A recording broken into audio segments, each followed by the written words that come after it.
Hailing frequencies are finally open. Hello, everybody, and welcome to the Last Excelsior. We're getting a very late start today, and that is all on me because I was moving my entire streaming rig. And then, of course, we had tech issues, and I did not want to cancel tonight. So we are very sorry to be starting an hour after we normally start. But thank you so much for joining us tonight.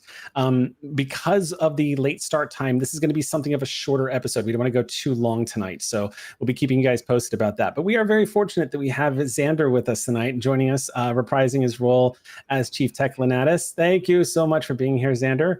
Thanks for having me. Yeah, I'm going to keep the announcements pretty brief so we can just jump right into our game. But no announcements from me at the moment. I don't have anything. All the other stuff, as I've mentioned before, I guess the only thing I can mention right now is for those of you who have seen the sheet that went up for the USS Pride. The Pride went up on our Coffee account and our Patreon. I've also uploaded the PDF for accessibility, and also I have corrected a few of the errors that made their way into that sheet, namely its size and its registry number. So if you guys spot any more missteps or anything like that, do feel free to check me and make sure that I've actually delivered the appropriate and correct ship. Also, fun fact I learned during this process is they have actually increased the scale of Romulan warbirds. They are now scale 7 ships.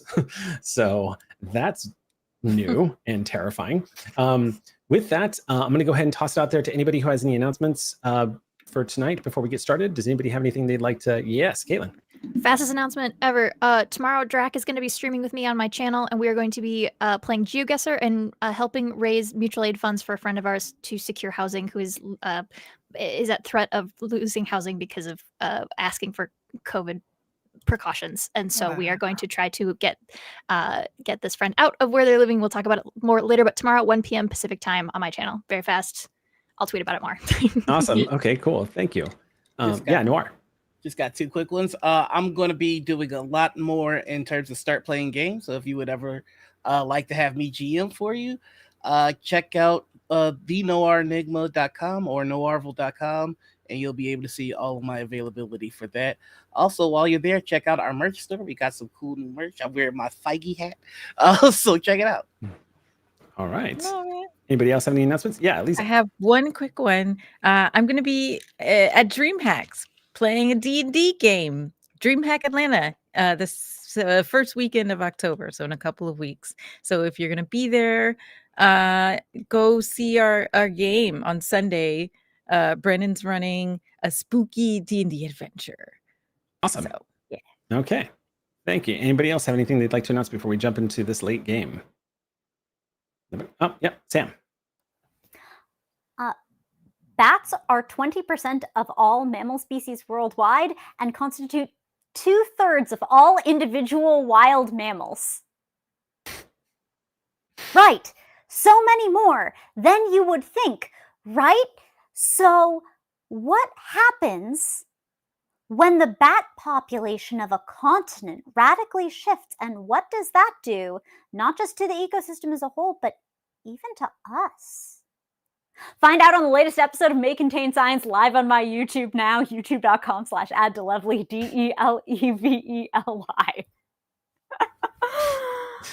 All right. Well, so many cute bat pictures. Is cute bat pictures all the way down. I shines bright. I'm so excited. Yeah. Yeah, shines bright. All right. With that, let's go ahead and jump to tonight's episode of The Last Excelsior.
Welcome back, everybody. We're going to go ahead and jump right back into the story where we last left off, where the USS Pride had just had a rather lethal encounter with a Klingon bird of prey. This thing decloaked out of nowhere, as they do, and opened fired just underneath the USS Pride, striking her shields multiple times, enough to rattle the ship. Of course, your temporary security officer returned fire and succeeded at breaching, basically blowing off the forward cannon of one of the weapon systems of the bird of prey, but also managed to puncture the hull, which caused a warp core breach and destroyed the bird of prey in essentially 2 strikes of your phasers. The bird of prey detonated. The USS Pride was in range of the explosion. However, the Pride manages to, thanks to the quick actions of her captain, managed to clear the blast radius at the last possible second. The device that you guys had all detected on sensors and saw that this bird of prey had taken a particular interest in, that device is nowhere to be found. It was, if you remember correctly, I described it as sort of this large, almost oval shaped, some kind of mineral or stone-like object that was registering as non-existent on the sensors. It was coming across as like a black hole in space, but even black holes can be detected via infrared and sensor scans. Not a problem. This simply was just like nothing was there. Complete absence. Now, you guys haven't had a chance to really look through the sensor logs just yet and analyze what it is that you learned about this thing because you were attacked. And that was roughly, we'll say, about 20 minutes ago. And ever since, the Pride has been kind of putting the pieces back together.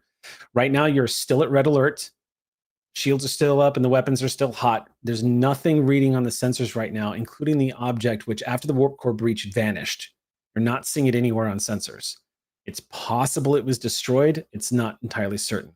But there's some anomalies that have been starting to spring up ever since you started the assessment of the damage to the ship. First of all, damage control teams have been dispatched to the underpart of the saucer section.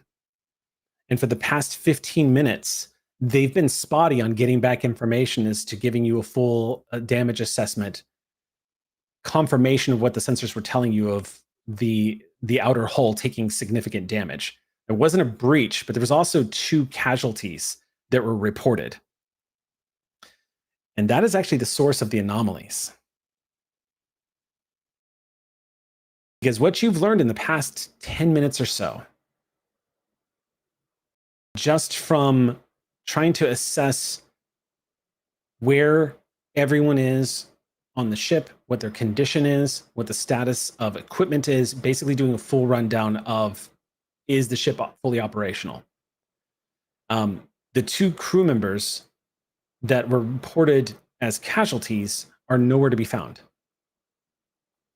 And they have not made it to sickbay. Just highly irregular. And to make things even more interesting and complicated, as everyone is taking stock of what's taken place here, sensors start picking up the presence of an oncoming vessel just entering the system, traveling at warp 3. So, Captain. Evrali, you are seeing that on sensors. This is also being displayed on operations and helm.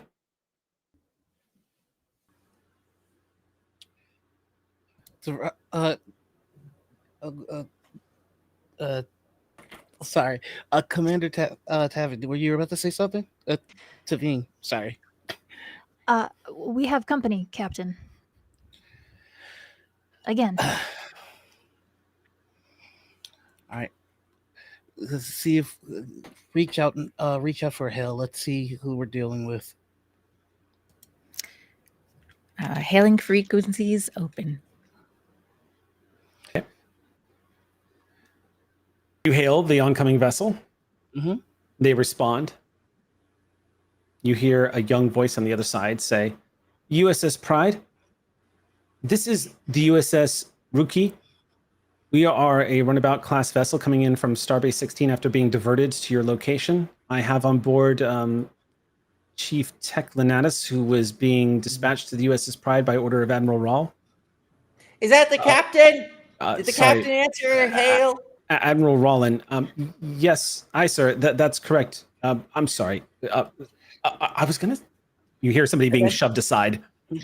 From in the back of the roundabout, you hear like the clanking of tools being set down as if some sort of maintenance was being taken place, and the ensign is shoved out of the way of the the hail.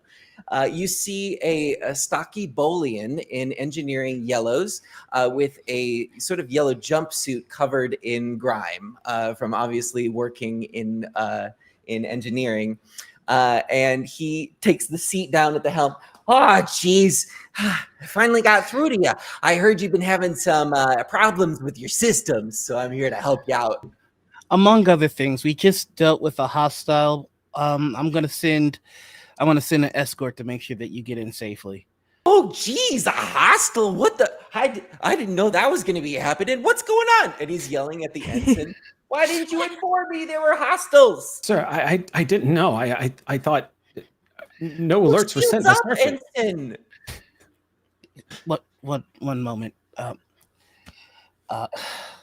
Commander Cadence. Yes, Captain. We have some guests coming in, and we just got done with some heat. Could you escort them in? Clarification, Captain. Are we friendly towards those whom we are escorting, or is this a euphemism for? We are friendly with our guests. Please bring them in, and while you're out there, see if you might be able to get a visual on any of the debris that we were investigating. Aye, sir. Thank you. All right, we're getting out of here. Let's go. All right. So Griffin Wing are you going to launch Griffin Wing basically? Scramble the birds. Okay. We have one momentum. We don't have two for scramble. So I have us at full from last session. Okay, then we can. If we're carrying over, then we get two on scramble. Cool. Technically, do we yes. drop one at the Yeah. top? We drop one at the top of the session? Oh yeah, because we time skipped a little bit. Yeah. Okay. This is so drop technically a one. new scene. So yeah. So we'll be Cool. So Okay. we have 5. Thank you, Pat. Now, I believe as written, momentum, no matter what, resets at the top of every session. Okay. But I'm gonna because I'm continuing this like a 2-parter. I'm gonna go ahead and keep it. Okay. I was gonna say Go ahead. worst case scenario, I could just rally. That's you can rally. Yeah. go But for I it. am resetting my threat though, so Gotcha. I am back up to 10 threat. So generous. Thanks. All right. I'll launch and I'll fly the sensor scout. You said 2 Okay. momentum to spend? Yeah. 2 to scramble. 2 to scramble. Got it. Like eggs. Phenomenal. Griffin Squadron, there is a unique alarm that sounds on the flight deck that you don't hear anywhere else in the ship when it goes to alert, but essentially yellow lights begin to flash on the flight deck and you hear this chirping sound alerting everybody that Griffin Squadron is getting ready to launch. A few moments later, you see Starfleet officers in flight jacket uniforms. They're not full on like suited jackets. That's not something Starfleet has to worry about. But they don't have to worry like the flight suits per se, but the flight jackets, however, is something that they have adopted. So you see a lot of the Griffin Wings scrambling to their Peregrine fighters. One of them is having an argument with Santos. Santos is shouting right now at in a very brief exchange with Lieutenant Gandavar. The Tellarite seems to be really agitated at Santos, and Santos basically, you hear him in a tone he usually does not take with a superior officer. You hear Santos kind of snap a little bit and say, "Shut up and get in your damn plane." And then, without being dismissed, walks away from the lieutenant. And the Tellarite slams down it looks like he was holding a bag, like a duffel bag, and he just slams it down on the ground and leaves it there on the deck as he stomps up into the Peregrine and suits up, sliding into the cockpit and just pulling it down and getting into this widened cockpit. All right, everyone back in. You see all the Peregrines on your display in the squadron display in front of you start popping up green, indicating that all of them are clicking in, ready to go. A few moments later, everyone's Peregrine, the pulsars begin to activate, and you feel this fighter push up off the deck and stabilize. At that point, you hear, "Yes, Would you prefer that I refer to you as Commander while in flight? Yes, that'd be logical. Thank you. Affirmative, Commander. All right, wheels up, eyes up. One by one, these peregrines kind of fall in line, having to make do with the fact that you are an Excelsior class and this is a smaller vessel with an expansive hangar bay for sure, but you still have to kind of stagger the launch one by one. And one by one, these peregrine fighters just start exiting the back of this Excelsior class and banking out. Now, on the runabout, as you were all entering system and coming out of warp, the stars just suddenly go from these beautiful streaks of rainbow colored light to single points. And you see up ahead this gorgeous scattering of a rock field. You knew you were headed to an asteroid because this is where the Pride was conducting its operations.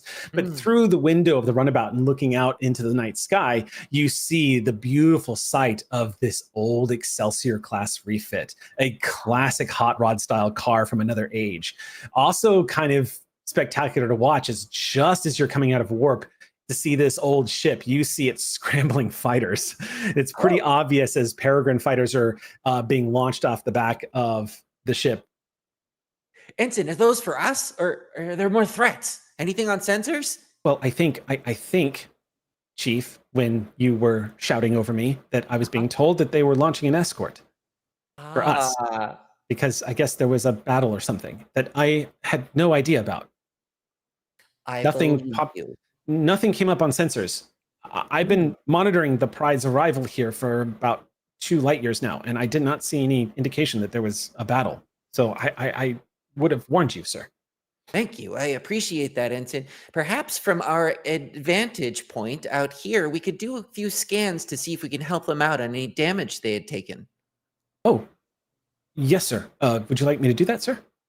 Yes, please. Yes, sir. He turns into a seat and starts tapping away on the LCARs. Griffin Wing, you start swooping down onto this runabout. It is registered as the Rookie, R-U-K-I, named after the Rookie River in the Democratic Republic of the Congo. It looks like an old runabout. You've seen these plenty of times. You had to escort plenty of runabouts holding brass from ship to ship when you were still fighting in the Dominion War. So as you fall into formation next to this thing, you immediately detect, and entire Griffin Wing detects, that the runabout is initiating a scan on the USS Pride right now. All right. Then Griffin 1 to Rookie, looks like you're taking a bit of a look. Rookie, this is Chief Tech Lenatus. A pleasure to make your acquaintance, I'm sure. I heard there was a bit of a scuffle here earlier, so I'm just trying to help out with a bit of some scanning. My ensign, as very capable as he is, did not detect any signs of an enemy vessel recently, or any signs of a battle, he said. I'm just trying to piece the puzzles together. Well, missing a cloaked vessel is nothing to be ashamed of, but if you want to take a look at Grandpa, sure. I'm happy to send along some extra data, help you put the picture together. That would be fantastic. And yeah, I see what you mean by Grandpa. She's a beautiful Grandpa, though, ain't she? Yeah, Big Bird's not bad. Listen all right. Initiating Commander? uplink. Yeah, Commander Cadence. Nice to meet you. Commander Cadence. Yeah, I see that the wartime still affects all of us in different ways, but it's nice to see the formal escort. Hey, I just have to teach these baby birds how to fly in style. And you're not so bad to fly in formation with. Ooh. And he starts saying, but bipping and bopping at the LCAR. All right. Let's do this. Let me pull up the stats real quick for the runabouts. And that's me giving you the Sensor Scout's signature support ability. So. Oh, yeah, because you are going to uplink with the... That's right. So you basically had... Griffin Wing is going to serve as an enhanced sensor ping. So let's look at small ships here. Actually, this is perfect because with the small vessels all out currently, y'all So are that going means you'll roll 2 runabout dice for assistance instead of 1. right, and you are going Is what that to ability will give you. so 2 and oh yeah, okay. I was just double checking to make sure your small craft readiness had not been maxed out. It has not because Nope. runabouts are scale 2 ships, but Griff, the Peregrines are scale 1. They are small and swift. Okay, let Wait, me. agile. Yeah. They have a trait about it and everything. Okay. Where is? I thought I had. Did I not have this book? Oh, there they are. Okay. I was like, do I not have this bookmarked? I made sure to bookmark Smallcraft because I knew Sam was playing Smallcraft. Here we go. Okay, so let's go ahead and roll sensors, and this is getting into 2 assists basically. So Tech, if you want to go ahead and roll this, Yes, I will. So then, if anybody wants to roll for the rookie, this is going to be sensor science. That is going to be 7 plus. So 7, 8. So 9. So you need to roll 9 or better for the runabout. I can grab that. 2d20 for this one. And then would this be a control, like a control engineering, control science for the assist? So curious thing that we're doing now is that you actually can tell me what skills you're using to assist. So what department, what systems and what department would you like Tech to use? And all you have to do is just explain how you're using that to enhance any kind of scans, and you can do it. Yes. I'm not going to burn a determination with it, but Tech has a value of don't hear, listen. Oh, and this right. I remember that one. Applies to the to scanning, and so I'd like to use control engineering, of course, to enhance the scan that's being made, because my ensign is actually making the scan. I'm just enhancing the equipment that's being used. Okay, you are essentially using your tech engineering abilities to enhance the uplink between the squadron, the wing rather, and the runabout. Yes. So kind of refining. Plus, it does note that the runabout has a sensor module, which means it does come with high resolution sensors. Awesome. So using that, go ahead and make your roll. The difficulty for this is 2. Yes. I also it's 1. Difficulty is 1. Sorry. I also have a repair team leader as a talent that Tech has. This is a 2nd edition talent that is transferred over for him. Trained to direct and lead damage repair teams during emergencies, giving them your guidance and expert knowledge of the ship's systems. I can spend momentum to heal additional breaches, essentially, but that's what I want to put this towards. Oh, excellent. Okay. Yes, I'll allow that. Yeah. Ooh, I have 2 successes, but it was 1, right? The difficulty is 1. That's just from you. So what are the other 2 assists? This ship didn't help. I rolled a 10. Okay. Rookie is a little sleepy. Yeah. And the other one? It happens. And then we just need 1 more roll for the assist. This is going to be, is this Griffin Wing assisting? Or Sure. I'll no, it's still under the runabout stat. So okay, because you have a sensor scout, which you could use. I can make an independent roll, but I think I'm going to be making a sensors roll to a different effect in a moment. So okay. Sure. I'll just yeah, actually, what is the runabout's department number on the sensors? 7. Department number? Oh, sorry. This is the science. I'm sorry. Sorry. 2. Yeah. 1 over. So 1 additional success. Okay. So 3 total. Yeah. So bank 2 momentum. All right, we're back up. You hear the sensors going to work as all of the computer readouts start to fill out some of the information that's coming in, including some of the gases and whatnot that it's picking up outside near the asteroid field. Cadence, you're looking at the same data that Tech is. Tech has no reason to find anything that Tech is seeing weird. However, you're seeing not only a scan of the Ross, but sort of the outlying area, anticipating that there would be any kind of debris, especially because there was a warp core breach. Sensors are not detecting any damage to the USS Pride, and there is no sign of debris anywhere.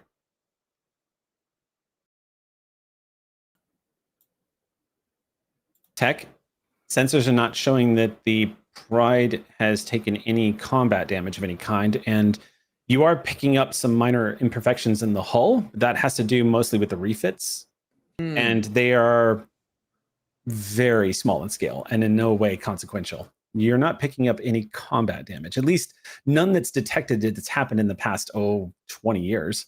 Not where you're scanning. She looks fine.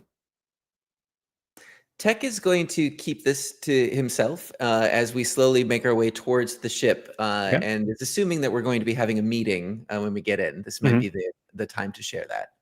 Okay. What you got?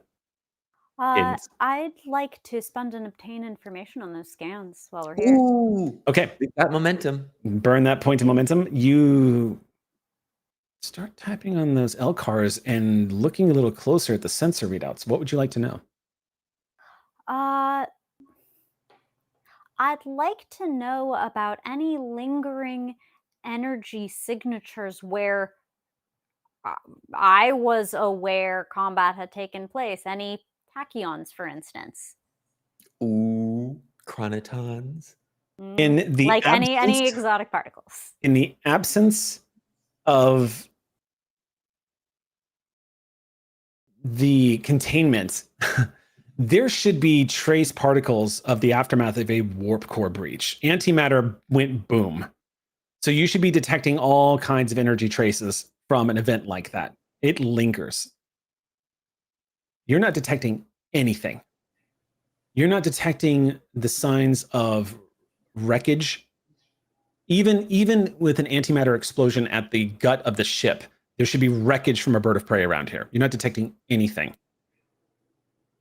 There's no wreckage. There's no residual energy signatures. You're not picking up any of that radiation that you guys were detecting when you were entering system. Nothing. I'll forward those scans to Pride Bridge. Whatever sensor jockey does takes care of that sort of thing. Okay. Data starts coming into the bridge. So operations helm, science, everybody is seeing this pop up. Captain, you see, as you glance down at your right hand where you see the data readouts to summarizing what it is that the stations are reading, you see the summary report coming in from Griffin Wing indicating that there's no indication that any damage was done to the Pride, which, okay, weird, but good. No indication at all, no sign at all of the bird of prey that you all just destroyed. And there's no residual energy signatures from a ruptured warp core. In fact, Cadence's scan is not even detecting the residual energy left behind by weapons discharge from a bird of prey. You're not detecting any disruptor residual energy. That's strange. Anyone have theories? Not yet. Can I attempt to recall or look up records of any such occurrence as any previous records from Starfleet of phantom combat or combat occurring on record with no signs of it? Just any sort of anomalies to that effect. Okay. Go ahead. This is going to probably be a computer's command check. Let's see. And the difficulty of that should be 0. And the Pride will be able to help you out with this. So whoever wants to roll for the Pride. I'll do it. Good way of generating momentum. What's the Pride rolling? The Pride's Pride is going to be computer command. Yeah, Pride is rolling Right. computer's command. Okay. And then I'm rolling the insight command. okay. I believe. So Difficulty is 0. okie dokie. And I'm gonna call on the focus of Starfleet Protocol. Okay. And I rolled a 5, which is a crit, and an 8. So that's 3 successes. 3 successes. Okay. Bank any momentum you need to bank. And how did the Pride do? 1 over. 1 over. Okay. So no success. There is plenty in the database about phantom tactics being used, everything from the card maneuver and creating sensor shadows to incidences where holographic technology was used to deceive other ships. And in some cases, that holographic technology actually being successfully employed to cause damage, but on a very minor level. Nothing quite like it's matching what you are seeing here. It looks like it's possible, but none of it looks like it directly translates to what the Pride has experienced on a surface read. All right. The next thing that he would look up then is phantom casualties. Then correlate the information between the one research and the other to see if there's any way of narrowing down an approximate size number of results. We just keep chopping this tree until we bring it down. Okay, so that's going to be an information spend, momentum spend for obtain information. Mm-hmm. Going a little bit further, you decide to look to see if there's any instances where casualties have been reported, but there were none. There's been thousands of those instances. Most of them are older, as Starfleet has become much more efficient at being able to immediately indicate when the internal sensors on a starship is good enough that where they can almost instantly detect if there has been a casualty on board. When those systems were starting to be implemented, that certainly happened from time to time. You can see over the course of the USS Pride's refit that it's entirely possible. You know, right now that engineering, specifically Lieutenant Commander Pavin, is working on trying to update some of the out-of-date systems in the USS Pride, so it's possible. But to finish your obtain information on that specific question, I will give you that it seems unlikely that those two would just randomly line up. Do you have something, Caitlin? I wanted to make sure Noir was done with Go ahead. first. You said that the casualty reports were on screen. Like we were getting kind of those reports. 2 casualties and 18 injuries. 18 injuries, correct. Mm-hmm. Okay, so where were those two, the 2 listed as casualties, where were they posted on the ship? They were posted as they were coming in on the operations display. So in fact, Commander Hata would have been the first one to see them. Oh, okay. As casualties were coming in, because Hata is directly dealing with damage reports and what's affecting the ship. So you can see them. They're easy enough to access. It's literally just punching it in. The injury report is a little more vague because it's usually officers reporting to sickbay or chiming in that they're reporting to sickbay or reporting to a superior officer they're reporting to sickbay. So it's not usually those are a little more specific when they get to sickbay. Clarification, those crew members, where were they, like where in the ship were they working at the time? Would you like to make a computers? I could sure try. I would say make this a computers. I would say make this a computer engineering check from the Pride. And whatever you would like to roll. And the difficulty of this is 0 again. So feel free to. I'll roll Pride for you. Okay, thank you. Computer engineering. Okay. Security insight, security reason, maybe. Yeah, however you want to rationalize it. Yeah. Okay. Yeah, 'cause I don't know about any of the other. Yeah, I guess security insights I'm trying to learn, so it's a little less good, but I'll take it. Ooh. I crit. Okay. Got a 1. I got a 1. And my number exactly, so that's 3. Okay. Hey, And I got 2 because I rolled I rolled under engineering's number. Okay. Oh my gosh. Okay. We have okay, cool. We got 4 floating, so what do we got? Okay. So there are two names that pop up Mhm. that were reported on the casualty list. The two names are Lieutenant Susan Clausen, operations, and the second one is Lieutenant Commander Amanda Ferguson, command.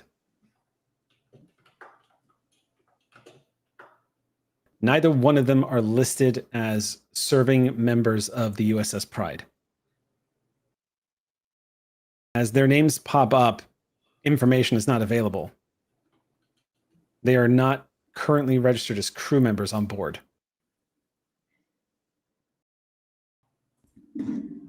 Can I use an information spend to see if the computer will tell me when they were, if they were previously?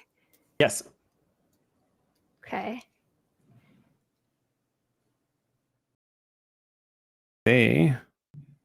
Oops, one sec.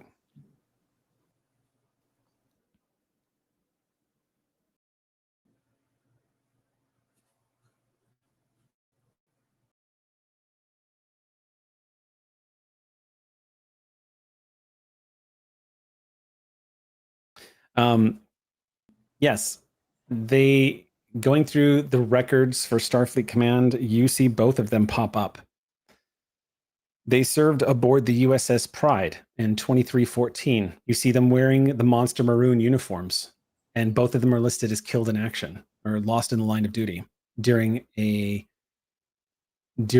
ambush. Your mind freezes up as you read, because as you continue to read, this very system that you were in shows the Starfleet records showed that they were killed during an ambush by a Klingon bird of prey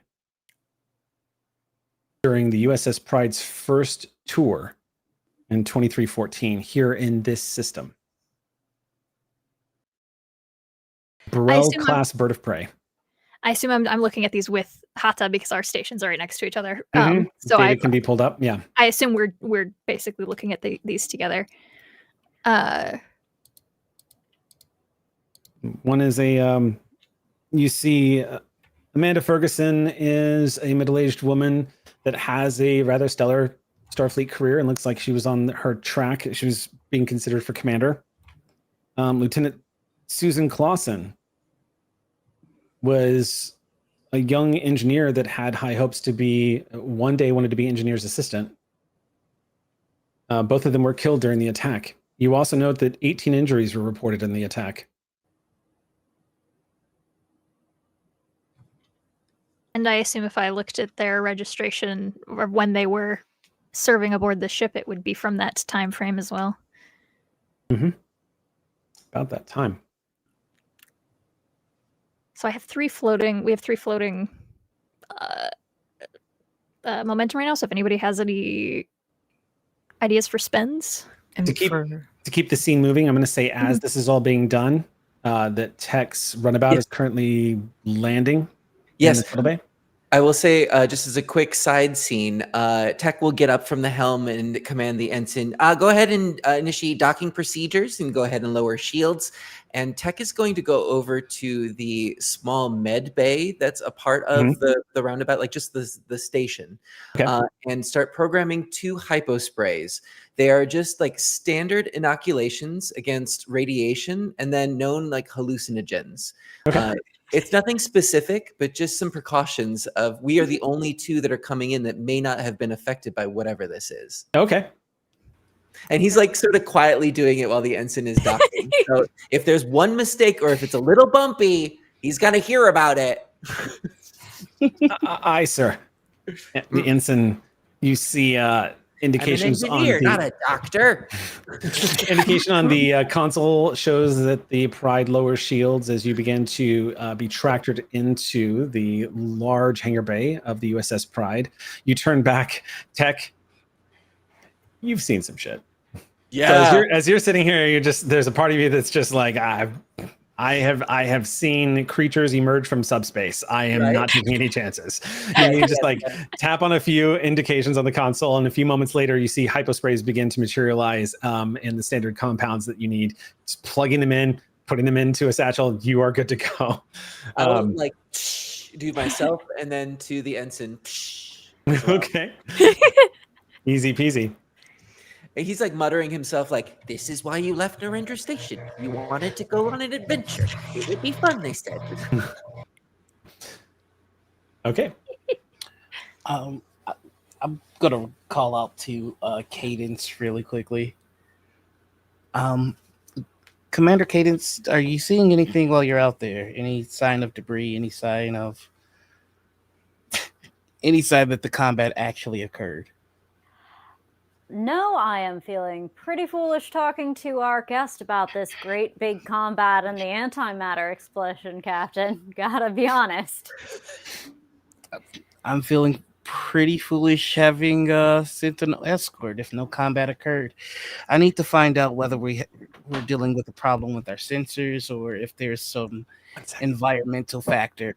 So, once you've ensured that our guests have arrived safely, I'm going to raise shields and I need you to fire so we can see if there's a record or any sign that the firing that you just did occurred.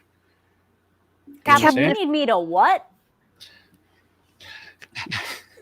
I'm sorry, you said you were going to say so, Caitlin? No, I guess you could finish your conversation. Okay. Oh, okay. I need you to fire low yield at the Pride when I give the order. At the Pride. Yes, On purpose. on purpose. Your ship. Captain, if I may, before we inflict more damage upon ourselves, I do believe that this battle did happen. There was conflict here, just not when we thought it did. And I'm going to send those cross-reference names and their enlisted dates to the captain's chair so he can see. Okay. I believe this battle did happen.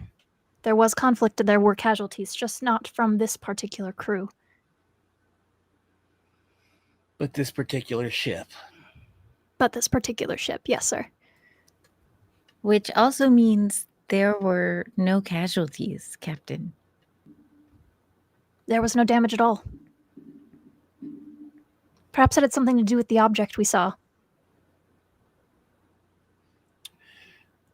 One moment. Pride, can I get the current star date? He's just gonna check to see. That's the computer.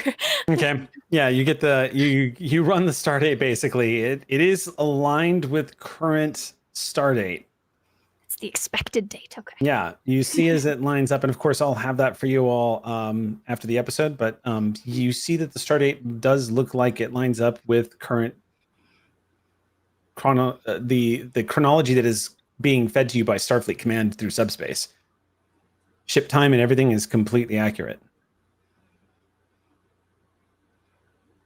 Cadence will see off the Rookie into the hangar bay since we can't all go. You all line up like kindergartners, land one at a time. I'm going to assist the captain with something. I'll be in right after you. And they'll fly over the ship and Okay. just kind of get in front of one of the view screen cameras Well, in their little Griffin. I mean, essentially, what you can do is, you can kind of just take up the Pride's field of view. Yeah, just a little bit. Just look me in my ship and tell me I'm supposed to fire at Grandpa. There is, by the way, some traffic that is fed directly to you, Cadence, that you hear coming through the comms. Mm-hmm. But you hear, as that order is given, you hear Sultani, who is the most reserved of your wing, say, "No, I'm not opening fire on the Pride. And you can put it on my record that I've disobeyed a direct order. I'm not doing that, Commander." You're not being asked to. It's just me. Raise shields. Shields raised to full. Shields go up. Commander? There is no small amount of anxiety on the bridge as you begin to turn to face the Pride. All right. Try not to enjoy it too much. Fire. And they'll angle not toward the command module where they'd sort of been facing, they'll flip down and shoot down into a part of the ship that is not crewed. Okay. Worst thing could possibly I'm not going to get through the shield. I'm not worried about that, but like if I did get through the shields and I did do something, not where there's people. All right. Okay. You don't have to roll. As you were powering up the weapons, you glance down and notice that they have been completely taken offline. They are currently not online. So as soon as you deactivate the locks and begin to go into combat mode, you just see the flag pop up, weapons offline. Griffin 1 to Santos. Did Sensor Scout pass all the pre-flight checks on weapons? This is Santos. What weapons? You're a rescue craft, right? I was told to deactivate the weapons to install that damn drone that you've got underneath your belly. Who in Star's name told you that? Let's see. Someone by the name of Admiral Demio, looks like Raleen, perhaps? Yeah, That's he how you came up, he pronounce looked it? you in your eyeballs and said, take weapons out of my ship. It's right here on the data pad, Commander. He agreed. Rear torpedoes and nothing else. Well, okay. I don't see that written here. He must have said that to you personally. I was told to take those offline so I could install the drone. That's what I did. Oh, Why, are you in trouble out there? insofar as I cannot fulfill an order given to me by my captain, I sure am sitting here with my space pants around my ankles. Commander Cadence. Well, Yes, Captain. Well, I'm sure that we're enjoying looking longingly into each other's cockpits. I am still waiting fire. I am apparently going to have to land, swap ships, and fly back out on one of the original unmodified fighters, Captain. As a side note, I would love to request a communication with Admiral Rollin at your earliest convenience. I feel like I should give you time to calm down before you do the command I've given you, or before you talk to the Admiral. So calm. I have never been calmer. Please swap your ship, Captain. Or Commander. Aye, sir. Whoosh, whoosh, whoosh, whoosh. Okay. And you zip back around, flying with some anger. Marceau does ping you on comms as you're flipping back and burning towards the aft of the USS Pride. Marceau just says, Commander, I just want you to know that this is one of those moments where I'm going to be a team player and I'm not going to laugh. And I want the whole wing to know that I'm not laughing right now because I'm a team player. Oh, you're such a team player. You're just the best. You're definitely not going to scrub the exterior hull with a toothbrush because you're a team player, and I would never ask that Right. of you.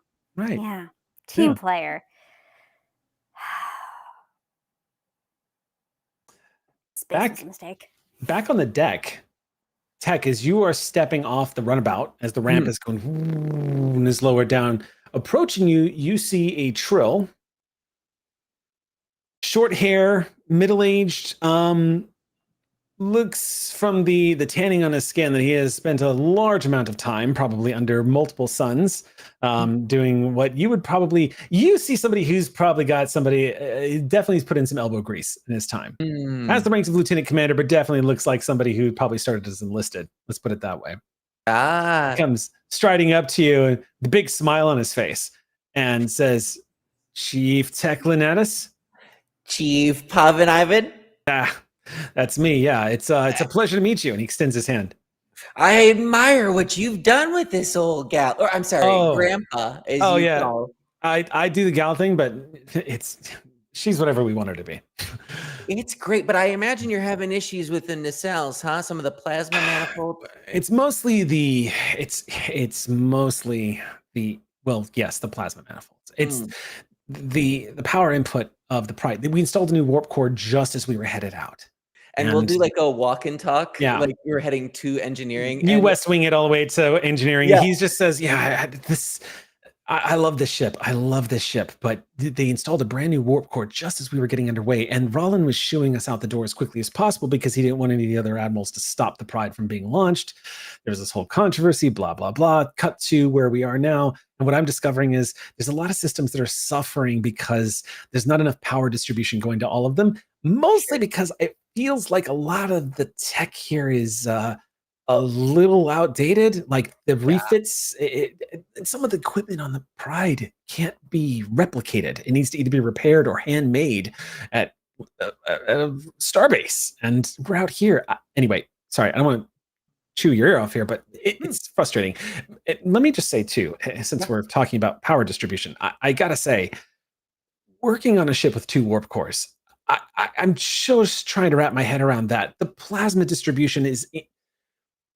how is it not like flying on a giant bomb? I am so nervous just hearing about that. I mean, don't get me wrong. The Ross has a great reputation for being a reliable ship. But I mean, like I always say, a ship is only as good as their engineer.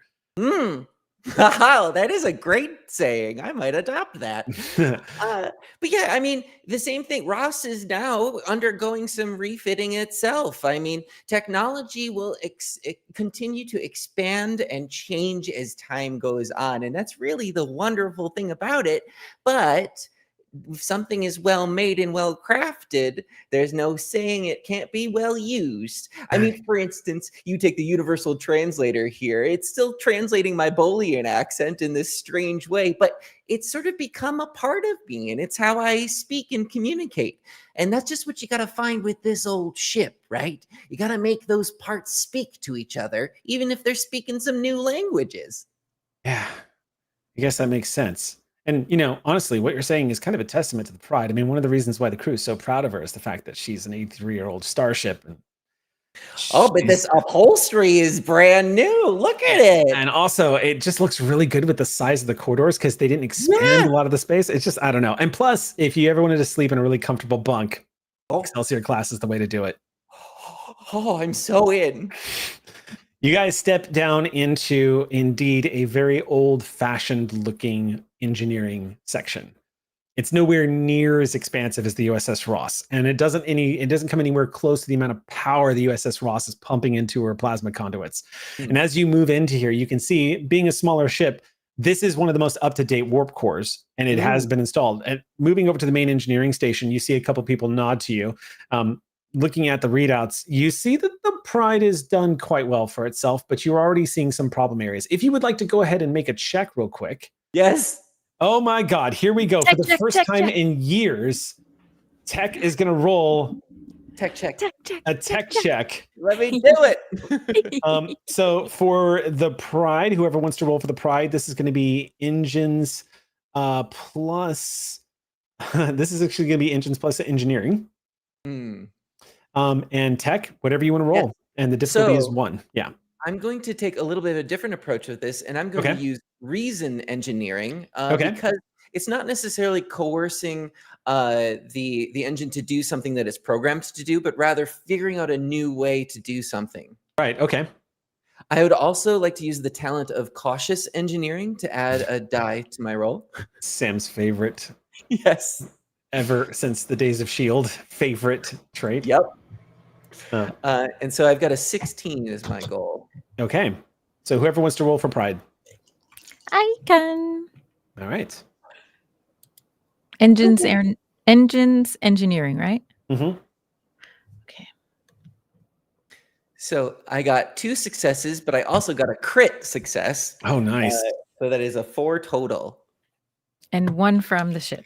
Whee! Okay. Oh, did you say a difficulty? I wasn't listening. It's difficulty 1. Oh, great. Yeah. So you totally So you immediately start running diagnostics and looking at the power output. So as Tech does this, he flies over the LCARs with a familiarity, and there is a sort of rhythm to what he's doing. He's Okay. looking for different patterns, and it's sort of like a musician tapping out different patterns of notes, like a 1, 2, 3, 1, 2, 3, 4, 5, 1, 2, 3, 1, 2, 3, 4, 5. And eventually you can see it in his form that he just starts to like jiggle a little bit, first at the hips, and then he's sort of like putting a sway to what he's doing at the LCARs. And he looks over to one of like the ensigns that's also in engineering as a sort of like throw to them. And I want to know, do they do anything at their station? You know, if you want, this is one of the cool new features of Star Trek Adventures 2nd Edition, is you can essentially use momentum. They really leaned hard into this, and I love that they did this. But one of the things that they do now is they've really leaned hard into spending momentum to create traits for scenes. So you can make something true. So for in this case, for example, you could spend 2 momentum to create a trait for the scene, and that could be like engineering harmony. Yes. In which case, anytime the crew needs to work together on a single task, they actually can lower the difficulty by 1 for the remainder of the episode. Yes. Yeah, I'll allow that if you want to do that. So it's just cost 2 momentum. You start creating that trait. You start immediately kind of assuming this this sort of like a leadership role here that even Pavan is just kind of like pretty good. There is, for the bleeps and the bloops of the ambient noise, if you're tuning in and you really start listening, there's like a stomp effect where there's like a hidden rhythm underneath everything. And as Tech turns to each of the different engineering people, they start moving in rhythm with him. And then it's a sort of dance that they're all doing together, trying to get this energy flow out of the new warp core into the older systems. And soon the entire engineering department is dancing. Okay, you've got a couple of ensigns and a couple of the enlisted are just kind of nodding along. Some of them are trying not to engage, try to not fall into the rhythm and feel silly. But you actually are kind of doing the Data's life forms kind of like little dance. Yeah, it does start to catch on a little bit. Pavan is just nodding and going, are you doing Never mind. It doesn't matter. That's good. That's good. That's good. Bayanel is fully dancing down there. I'm Tavine right now, but Baya is fully dancing. Yes. Okay. Sounds good. So Baya, Caitlin's secondary character, is currently just like nodding along, like, yeah, every now and then just popping in a beep. All right. Then go ahead and if you could please, you rolled that many successes. Yes. Okay. So in which case, you are going to get a quick rundown of how power distribution is working throughout the ship. You see the power is, as you suspected, it is flowing throughout the ship. It does look like it is. You are seeing that some of the power conduits throughout the Pride, some of them are getting a little closer to like the cautionary line that they run a little hotter than you're sort of used to seeing on a starship. Now, you are used to seeing this all the time because the Ross is always running hot. Yes. She has so much plasma pumping through her at any given time with 2 warp cores and antimatter coursing through that system that she is always on the verge of breakdown and is causing constant refinement every time you use her. This ship, though, should not be suffering anywhere near like that. And you're seeing little kind of anomalies here and there where you're seeing like, oh, this is a spot where there's probably some tech in here that needs to be upgraded or maintenance or something. Maybe a permanent fix is in order. There's an unusual spot specifically on deck 14 near one of the Jeffrey 2 conduits where you see that there does look like there might be some kind of phased chronoton variance. Yes. It's causing a minor spike in some of the plasma flow.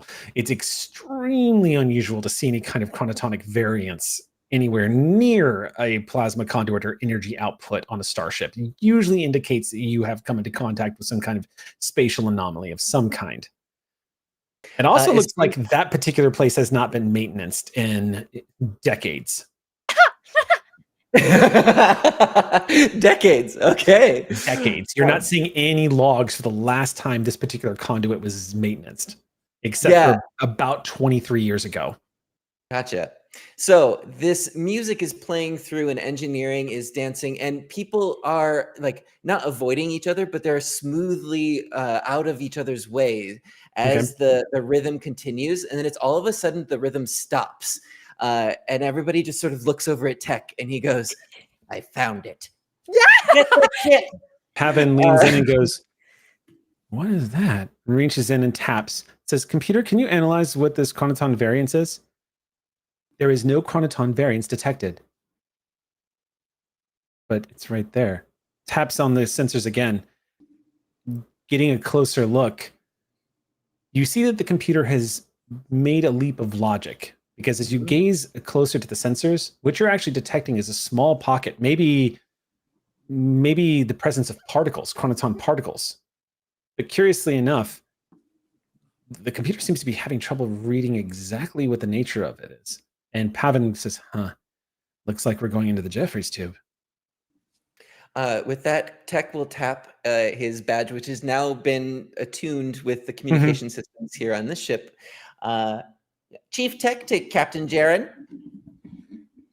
This is Captain Jaren. Pavan immediately intercuts and says, oh, Captain, I'm sorry. I didn't get a chance to tell you.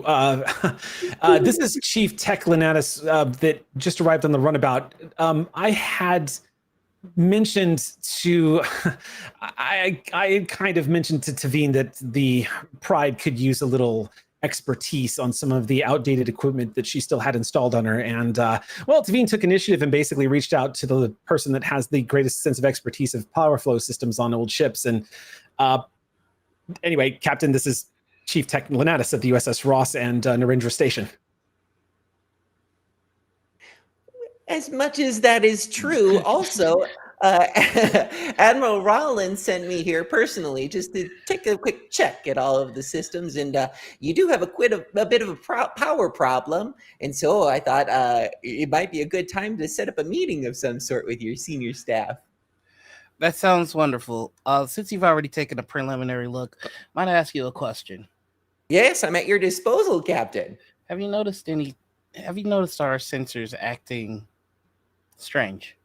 Well, not so much your sensors, but maybe some of the people operating them, in the sense that there seems to be some sort of mass hallucination with your squadron out there, seeing that there was a warp core breach, but we didn't see anything.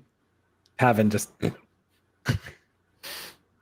Speaking of which, as Tech Lenatus says that, almost comically timed, on the view screen, you see a freshly launched Peregrine fighter take position right in front of the Pride as her weapons go hot. And that's where we're going to pause. So we're going to take a quick break, everybody. As shorter episodes, so it's going to be a shorter break. We're going to do a quick 5-minute break, and we'll be back in 5 minutes here as we go and hydrate and then jump right back in.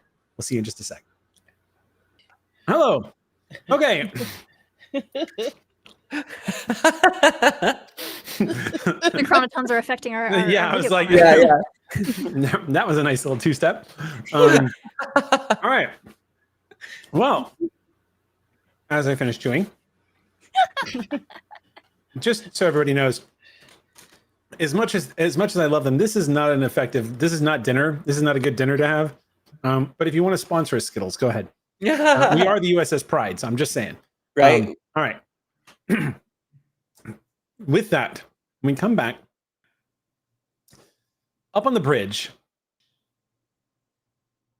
Tavine, just as you see a request coming in via text up on the computer, sort of a side message from Commander Pavan, you see your systems start registering that up ahead there is an obstruction. When you glance up, you see your sibling has taken position directly in front of the Pride, and weapons go hot, and the Peregrine opens fire on the Pride. You see these micro bursts of phaser pulses just Phaser pulses slam into the front shields of the Pride. We don't need to actually, unless you want to roll to see how hard these hit,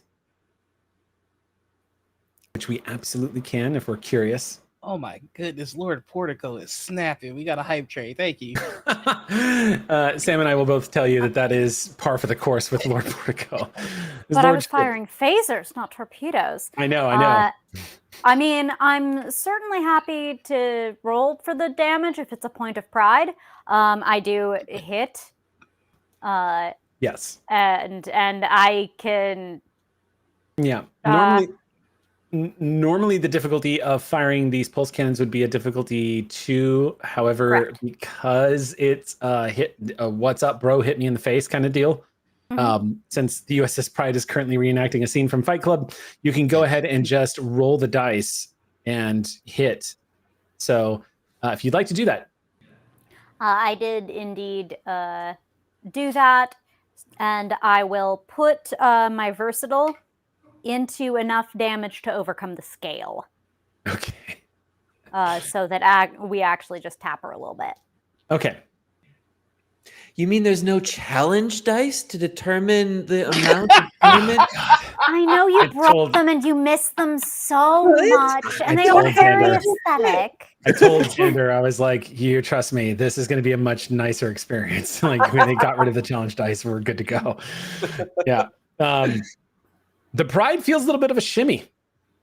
There is an exterior sound of like you can hear it, and there's not so much of a full-on shake on the bridge, but there is a vibration that comes through the hull of the ship as this Peregrine fighter opens up at point blank with these pulse cannons.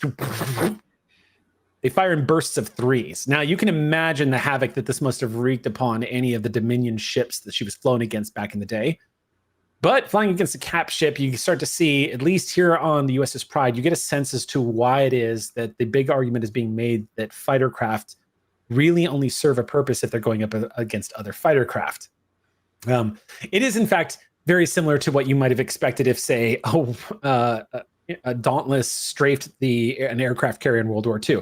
Not going to do a lot of damage except for get people to notice you. In this case, after the fire is completed, the fire cycle is completed, for a ship that size, she punches well above her weight, and you definitely get the sense that Cadence was pulling their punch a little bit. But the shields do register a point of damage. I'm verifying all of our sensors to see if they read correctly. Sensors are indicating that, yes, the sensors are indicating that there was, I'll go ahead and say right now that operations and of Raleigh over at the science station are all indicating that's coming through the data is that a ship just fired upon the USS Pride and that she sustained negligible damage to her forward shields. All right, Kate. All right, Commander.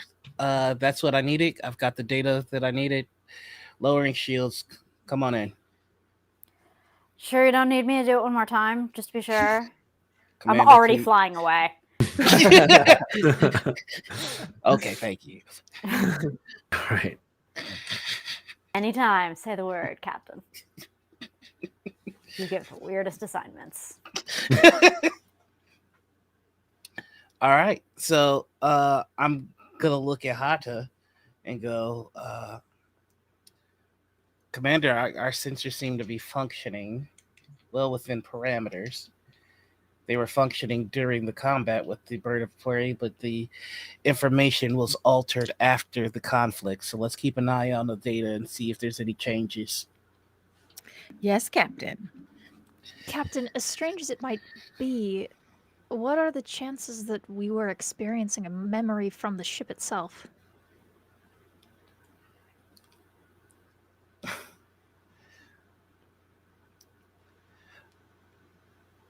Likely, uncomfortably so.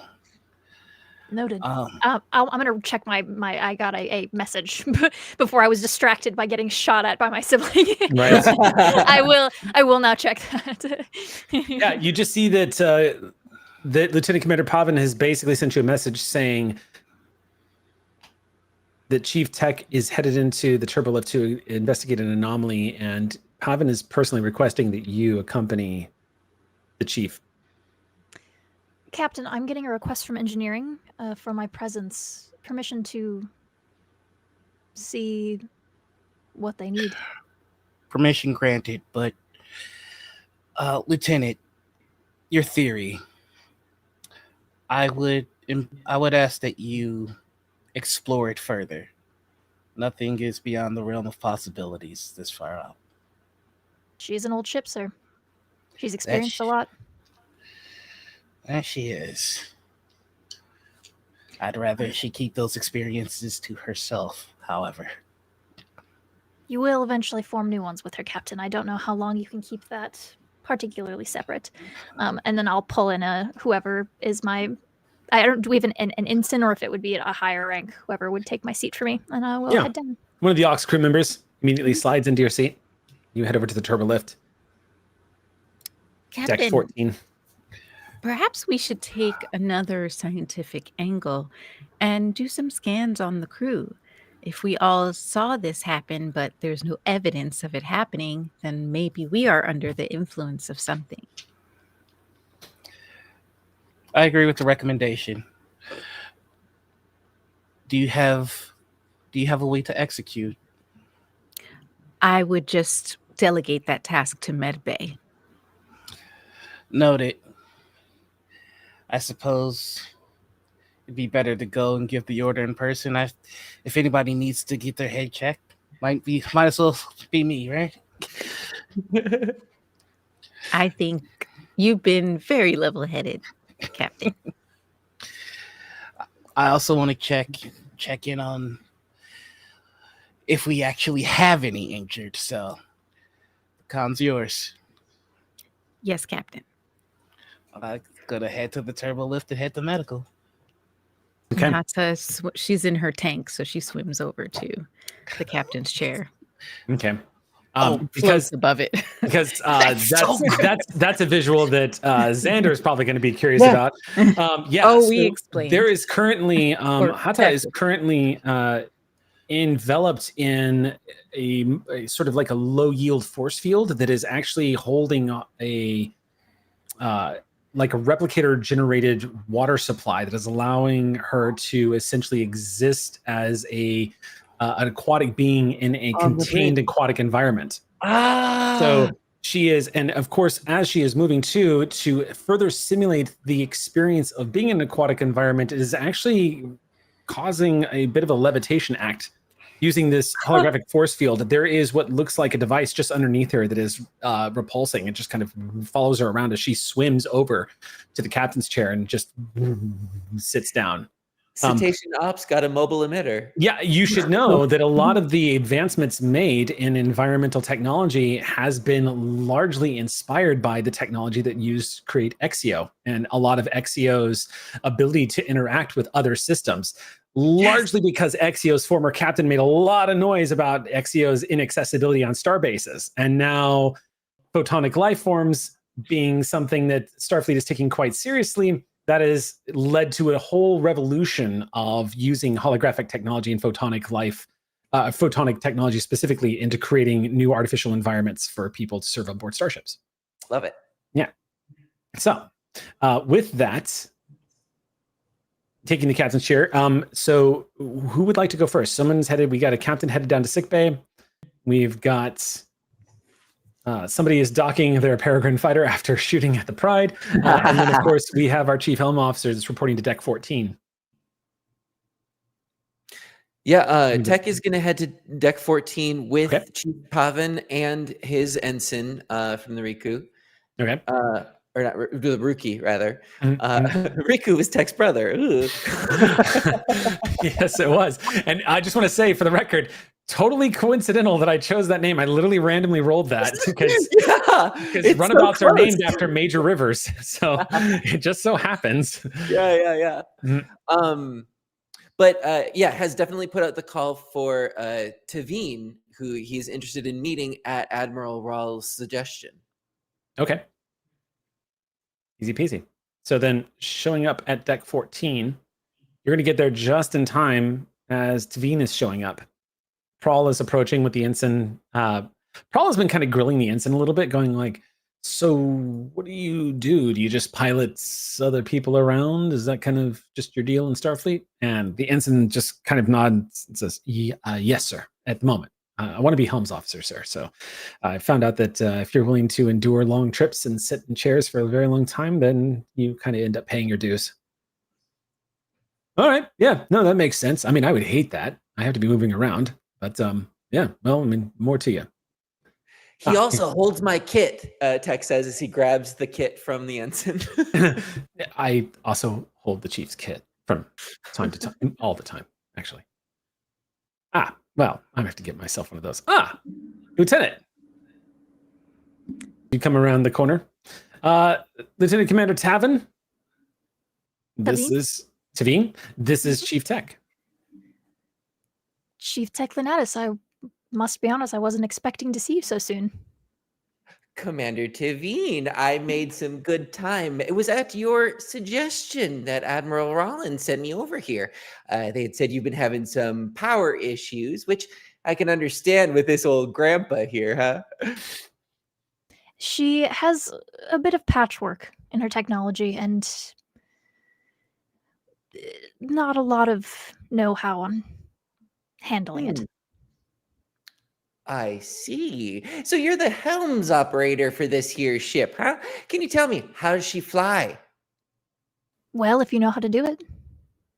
And what is your experience with an Excelsior class? I mean, you can't be old enough to have piloted one of these for very long, eh? This particular Excelsior class, yes, was my assignment previous. I was part of her last voyage.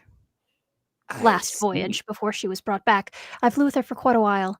And now I've returned. The Excelsior class was my area of expertise. I see. That's why. Nobody's going to be stuck to this bucket of bolts unless they've got an emotional attachment. I can see the engineer within you. You can recognize the amazing parts that are here available. And he's pointing over to some of the parts on deck 14. But the thing is, you gotta keep up maintenance. I mean, this hasn't been touched in, what was it, months? And he looks over to like the tricorder. At that pause in the conversation, Tavine, you see the constant reference of the Pride as a bucket of bolts has caused a bit of a jaw clench in Pevin, who is just kind of staring and trying to maintain cordiality and just going, yeah, how about that? Yeah, okay, we get it. She's old. All right. All right. Okay.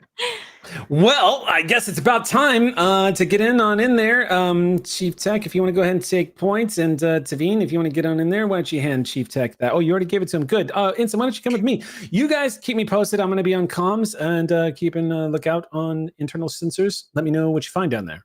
You're doing great, Chief. Thanks, Chief. Do you find it, as we're moving in, do you find it smart to antagonize the engineers on ships you visit?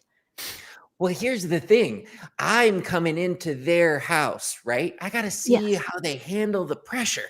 Because the thing is you might not know this being up on the bridge all the time, but the engineering office, this whole department, it's one big pressure cooker, right? You think this is bad? Try dealing with 2 warp cores. That does seem much more arduous.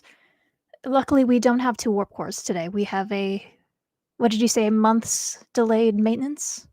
Well, actually, looking at this tricorder, it seems much, much longer. Eric, can you remind me the readout of that? 23 years. About 23 years since this particular section has seen anybody directly working underneath it to maintenance it. Even during the refit, it was not receiving any attention. It's kind of unusual for that to happen. But then again, the USS Pride was kind of a rush launch. They were going to decommission this ship when they did a hard about face.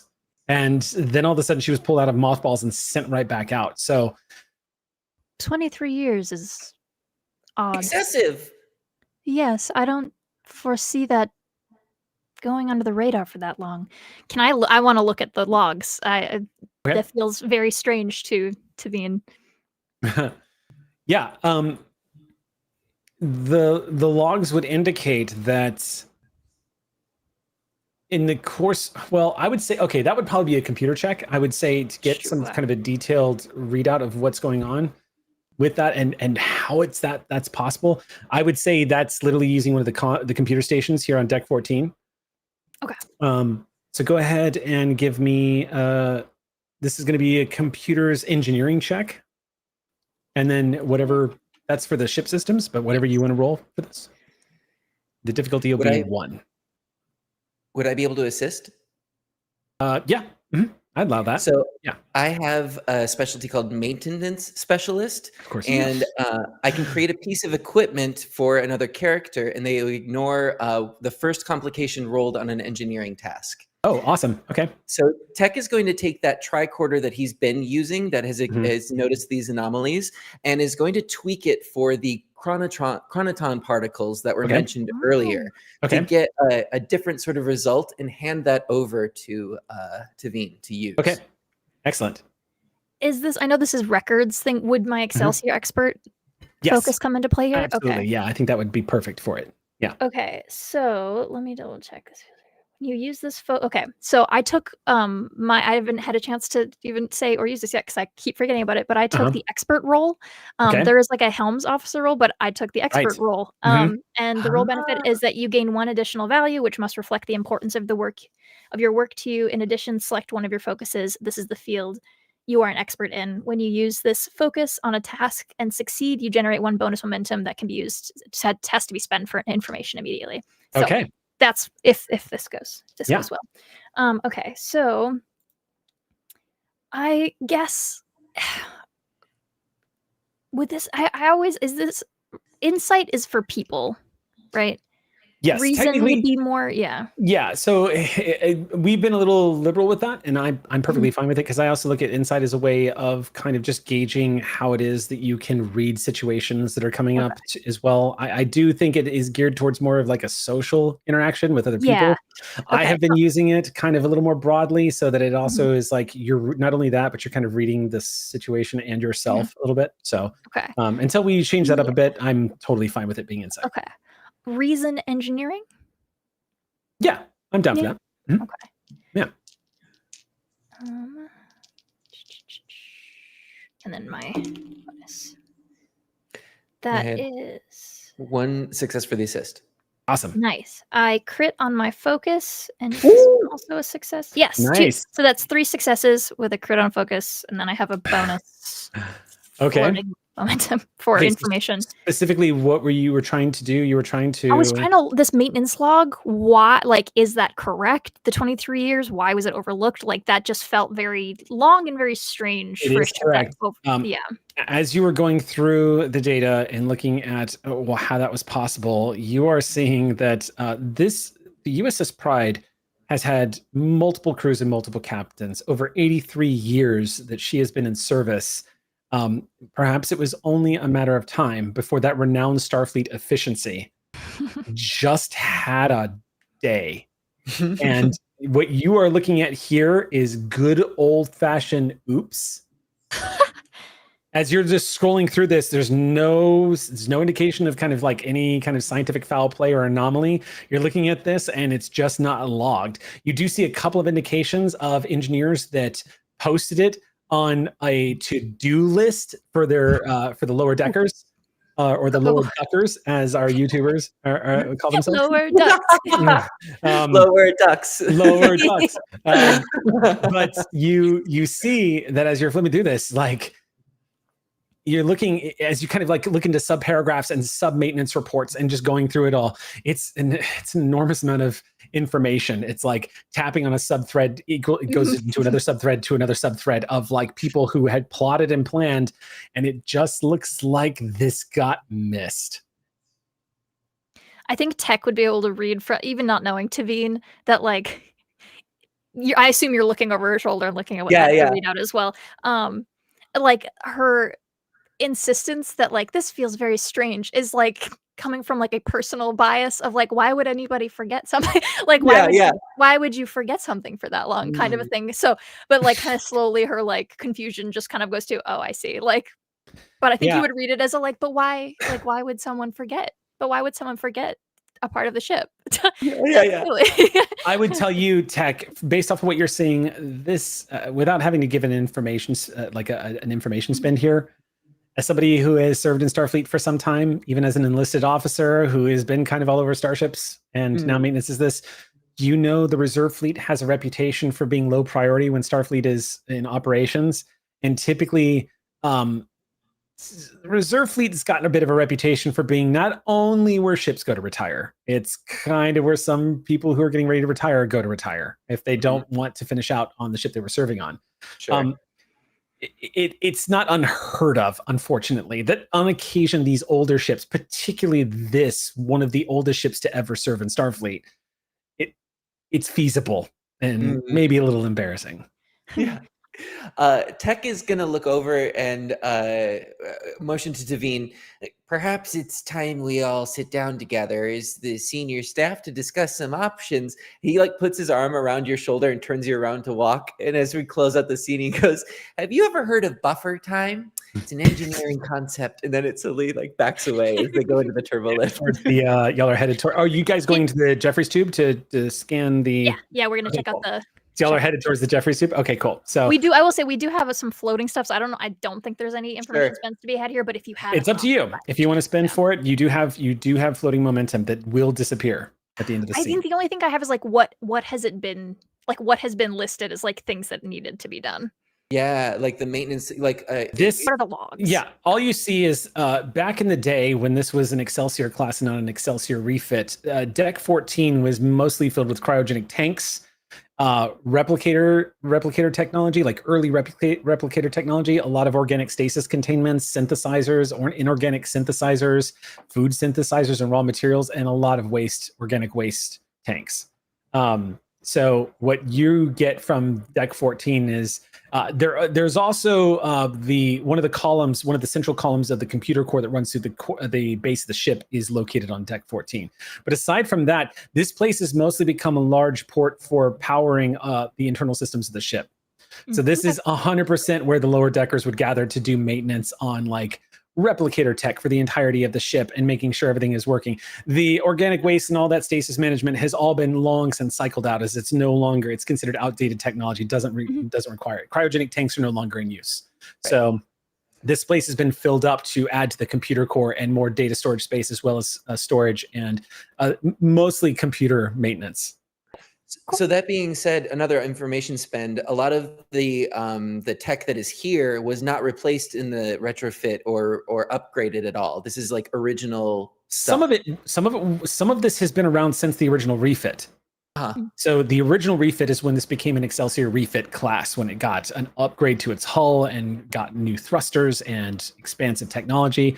But the Pride has been through 8 of these refits now. Right. The biggest one was the one where she was upgraded to the refit class, but some of the tech in here has been around since then. And that would have been something close to like 40 years ago or so, halfway through her life when she got the refit. Gotcha.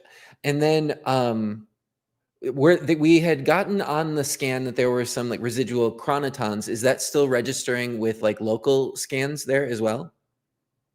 Not on local scans. No, it's not picking up there. And I'm sorry, I need to revise that because I just remembered that one of the refits of the Pride was not that she was upgraded to the refit class. She was launched as a refit class. So she would have still had the technology of an Excelsior class when she was launched, because it was just at the beginning of the Lost Era. So not too far after the beginning of the 23rd century, as you can see on the on her sheet. She launched just before 2297. So 2296 was her launch year. So anyway, suffice to say, a lot of old school Excelsior tech is still on board the ship that has just been refit and upgraded again and again.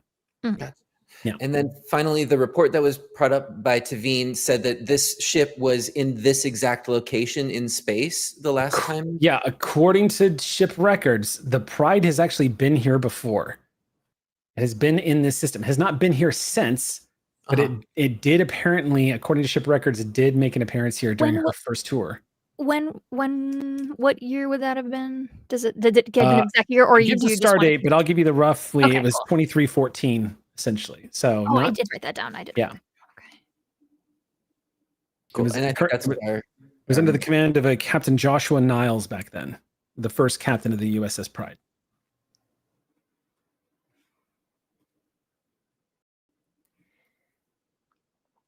And I think that's the end of our floating momentum, but Okay. we still have some if you wanted to spend for anything else or any other ideas. Yeah.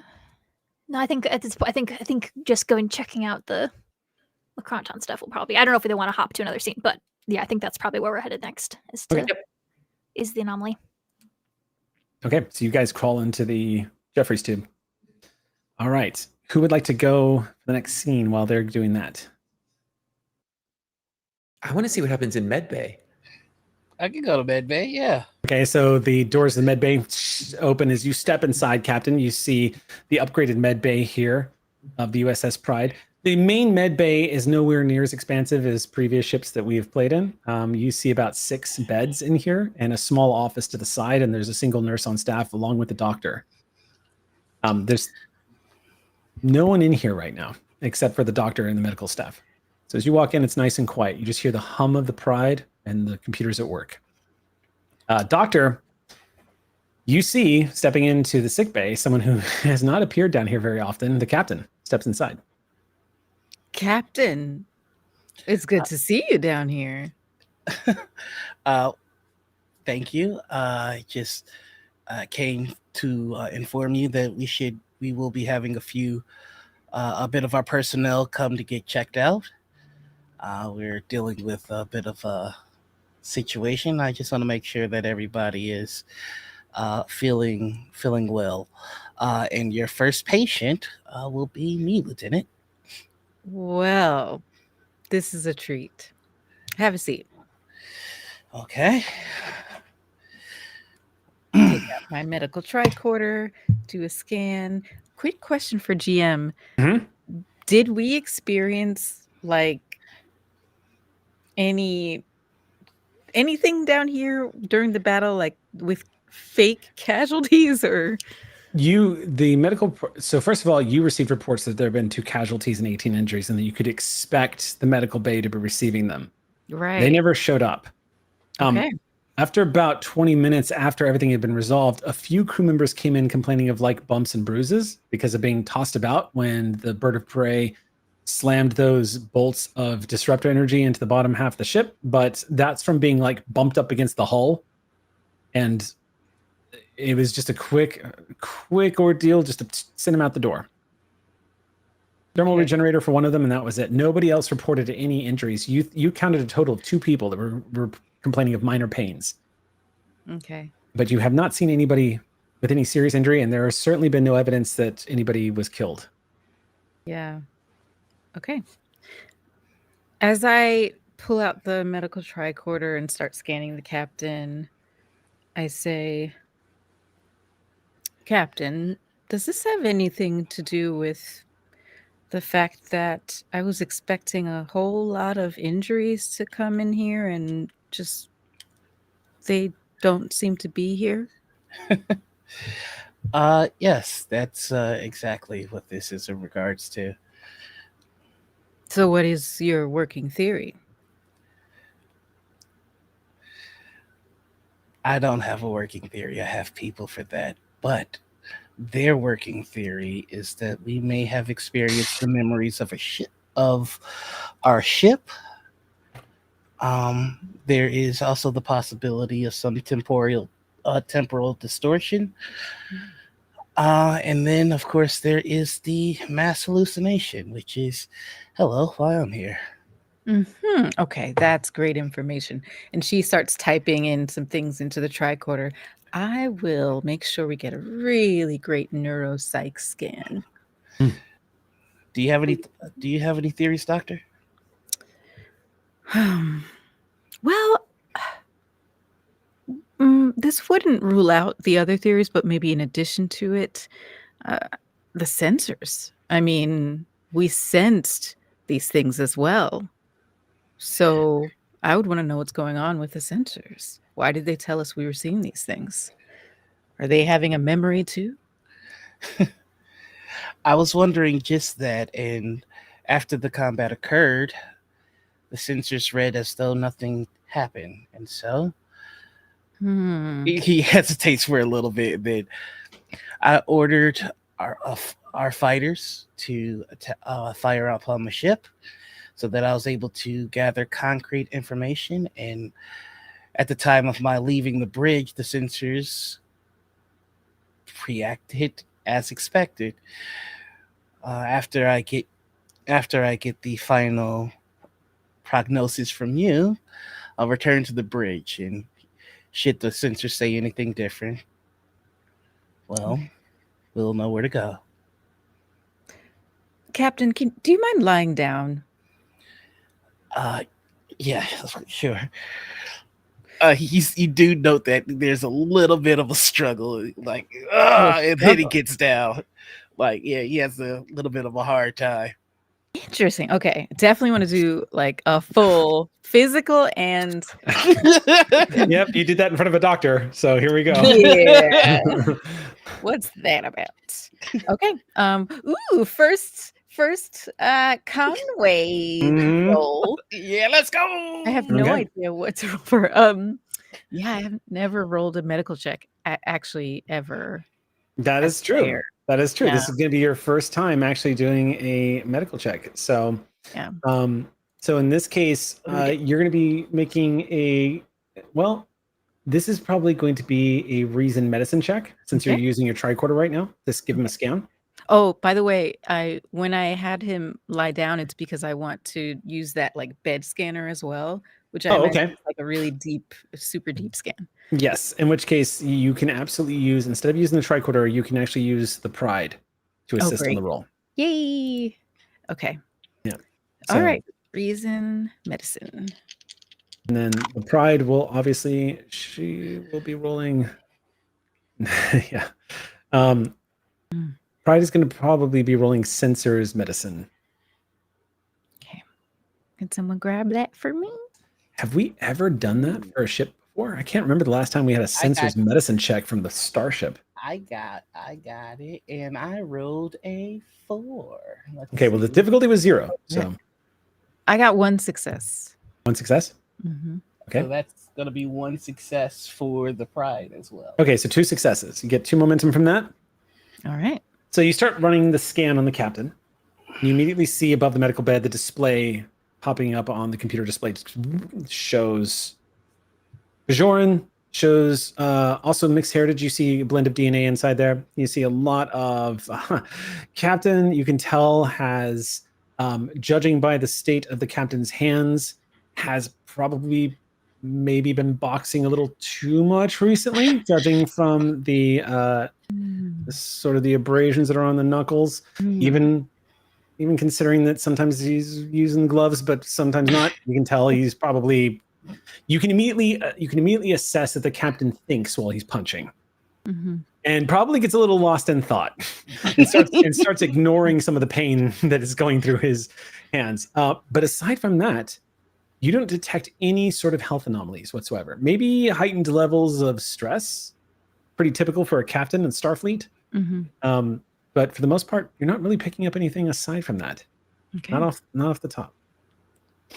Including, so the neuropsych scan is clear. There's nothing that looks out of order.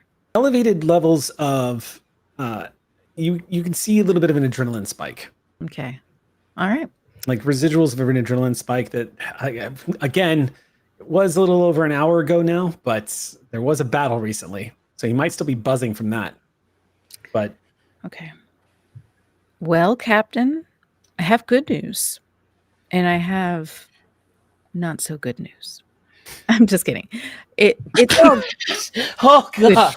Oh my god. You're the doctor from Family By Guy. The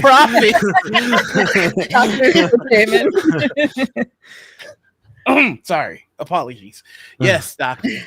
Sorry, that's a really awful joke and I should stop doing it. No, I could use the levity. Well, here's the thing. Your brain is beautiful. I'm not seeing anything that points to any type of changes from trauma or something that would cause hallucinations in any way. Now, the other thing I was alluding to, question, are you having any mobility issues like pain when you move certain ways? Just, just the ship's having us relive memories of fights, and so does my body. That's all. Oh, okay. Where do you feel that pain?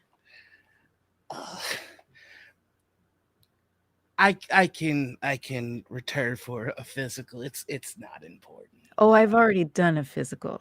So we might as well just talk now. You're a very busy man. I mean, while you're down here, why not just go over everything?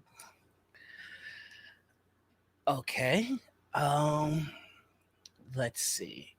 I have well, he pulls out a data pad that he has on him and he just kind of goes over the injuries he incurred during his fighting career. Okay. So, a couple broken ribs, Mhm. nose, the like. Some of it hangs around longer than others. Is all. Okay. Nothing important. Oh, okay. Thank you, Captain, for this information. It's really helpful. Another question.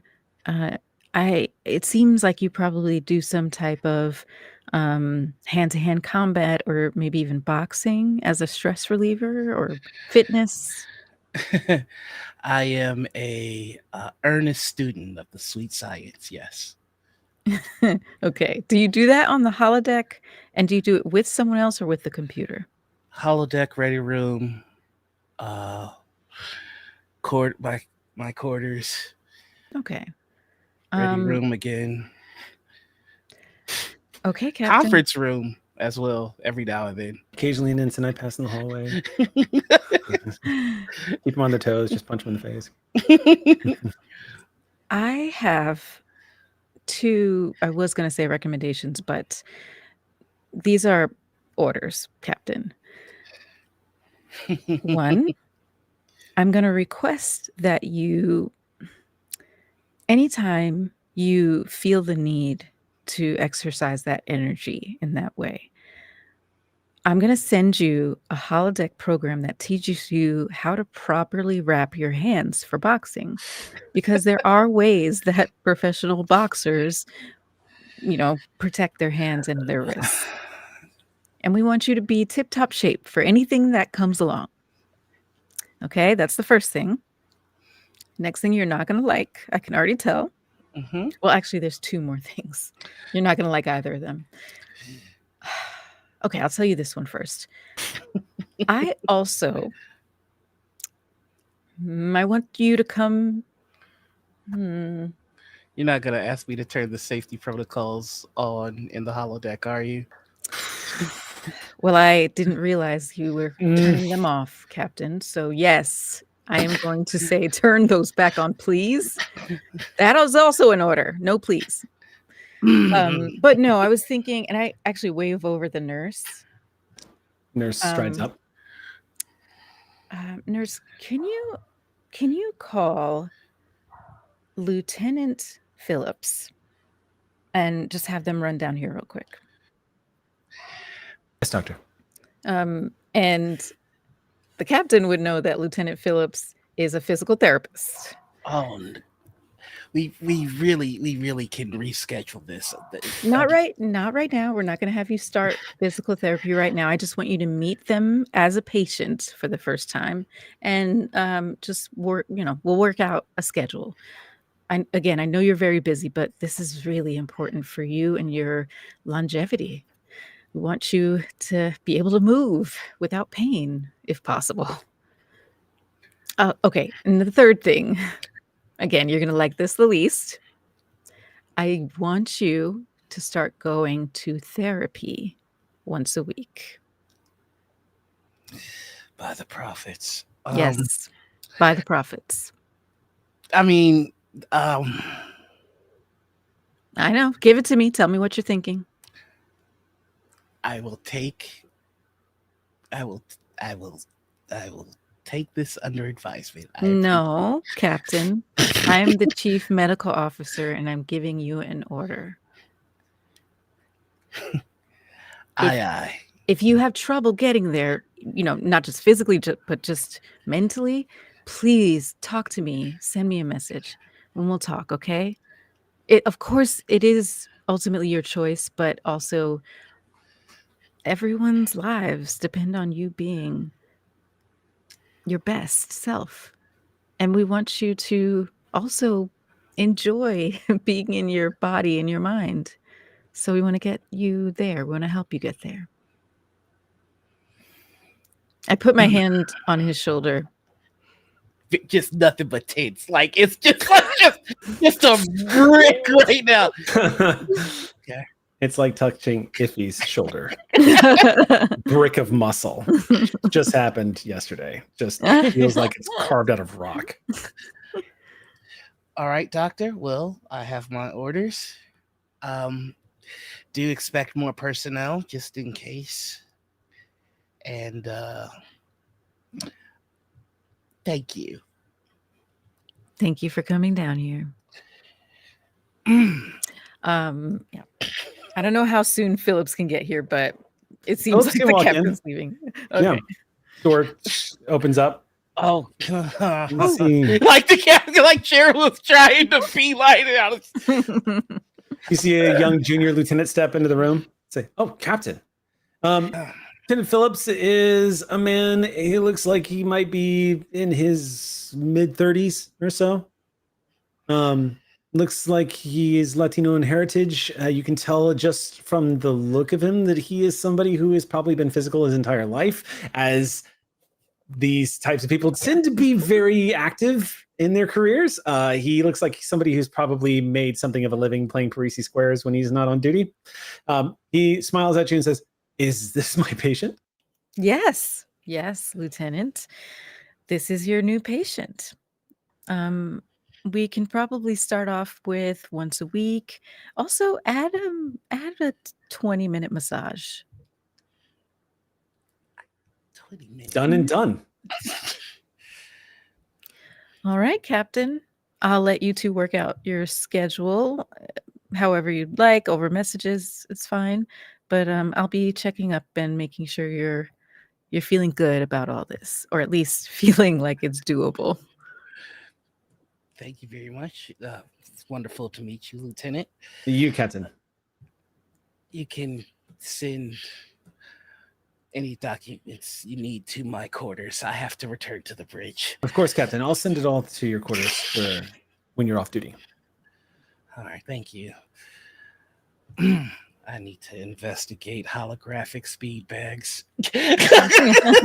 Just have them just manifest in the hallway. As he steps That's out, what our dual environment is for. Yeah. Mm-hmm. as you step out of the sick bay, Phillips turns to Dr. Conway and just goes, "A boxer." Yeah. Ah, Apparently. Good Had build no for it. idea. Yeah. Yeah. Oh, I'll come up with a workout routine for him. Yeah. Boxing's a lot of fun. There is Oh, he leans against the bulkhead and says, there is actually a Gorn Wrestling Federation, and there is a boxer, a Klingon boxer who wrestles there. I'll dig up some interesting stuff for him. I think he'll like it. I think he's gonna love that. Yeah, I think he'll like it. Anyway, Great. what are you up to, Cadence?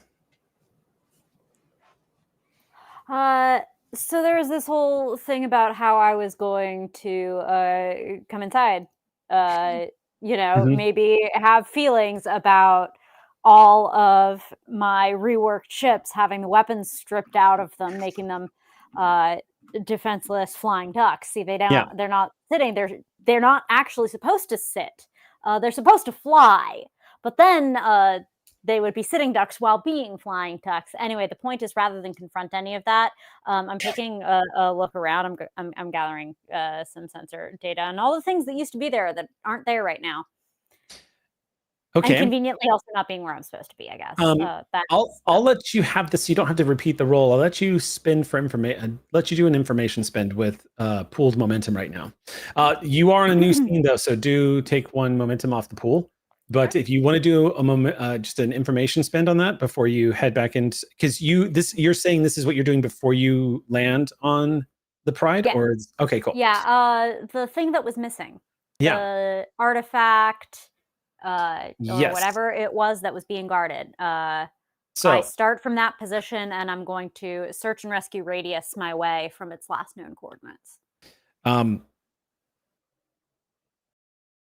So with that information spend, what you see is the first thing that's interesting to you that pops out, Commander, is that remember that there was wreckage you guys came upon when you first arrived in system? And that's what drew you over to the edge of the asteroid belt to begin with, which got you caught by this bird of prey and this bizarre device that you found. That wreckage is no longer there. There is no sign of it. Not in the asteroid belt, not around it. It too is completely gone. And there doesn't seem to be any residual energy indicating that it was ever there. Any difference between sensor and view screen? No. Sensors aren't detecting it and you're not seeing it.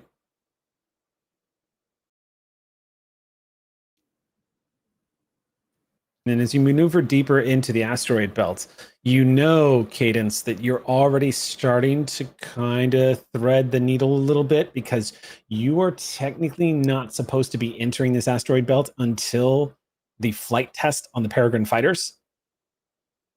However, this is pretty extenuating circumstances. As you go drifting in through the rocks, taking a look around, nothing is jumping out on sensors. Your sensors are not detecting anything. When we arrived, the chatter around the ship was that this is a little drill lot for people. This asteroid field's been used a ton for various drills and exercises. Do I at least see anything consistent with any of that previous stuff? Like, not the proximate wreckage, or the second from proximate wreckage. I realized we actually made some new wreckage. Allegedly. Maybe we were tripping. But any of the old stuff still there from the decades that Starfleet's been using this for training exercises? Yes, there is, in fact, a subspace relay station not too far from the asteroid belt itself, built into this system, specifically used to report back and to give real-time updates from test flights through this asteroid belt. Without having to do it as part of your information spend, the subspace relay would have sensor records of everything that's happened in this system, constantly being fed and refreshed and sent back to Starfleet and to any ship that wants to access them. And that pops up on the library computer where its position should be. I would like this, please. Okay. You accelerate away, moving farther and farther away from the USS Pride. You start flying through this asteroid field. The asteroid field, again, is spacious enough where you can see a lot of delicious places to play hide and seek. And your mind kind of dances for a second, Cadence, as you start imagining how fun some war games would be in this place. You could really put pilots through their paces. It's not dangerous, but there's a lot of great places to do some hard turns and some dangerous maneuvers and some hide and seek. Fun. As you maneuver out on the other side of the asteroid field, you get a spectacular view of some of the smaller gas planets, like Neptune kind of like planets that are in the system. Just big gems of iridescent purples and blue clouds floating out here just on the edges of space. You do see, there it is, just where you were expected to find it in its rotation, the subspace relay station. Subspace relay stations are quite large. They're scale 3. This one looks like it has the capability of manning. It can be manned, so it does have space for people to live in quarters and be out here on the edges. You don't detect any life forms on board. This one seems to be fully automated. But as you begin to close in on it, your Peregrine fighter immediately clicks over, and you see a computer synchronization as it identifies you as a Federation starship, and you have access.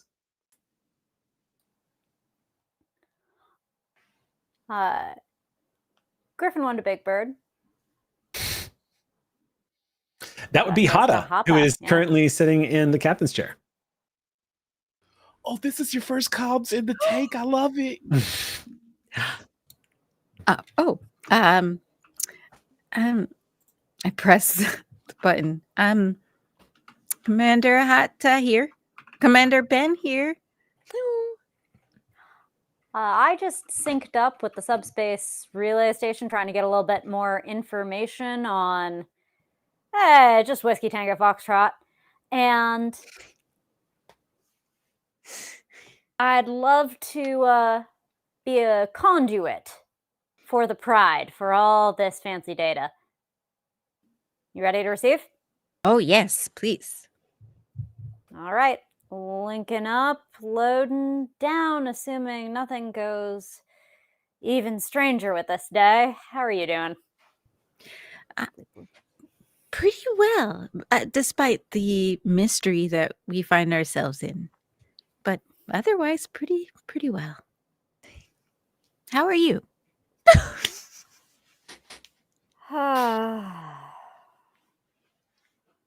There are mysteries on the Pride, and there are mysteries in Griffin Wing. Some of them will take an admiral explaining himself to solve.